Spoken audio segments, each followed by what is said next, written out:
আমার নাম ফরিদুল ইসলাম, বাবার নাম হাসিন আলী শেখ, গ্রাম ঝাউল বাগবাড়ি, থানা কামারখন্দ, জেলা সিরাজগঞ্জ।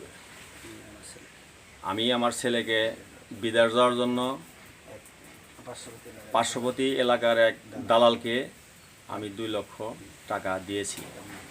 তার নাম ইমরান, পিতা রসন আলী, গ্রাম তেগুরি, থানা কামারখন্দ, জেলা সিরাজগঞ্জ।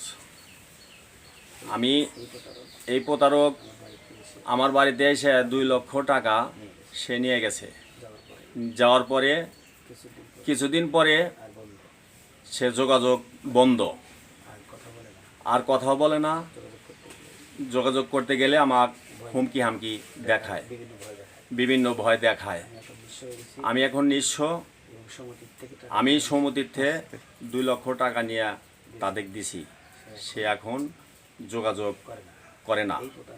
এই প্রতারকের সুষ্ঠু আমি বিচার চাই।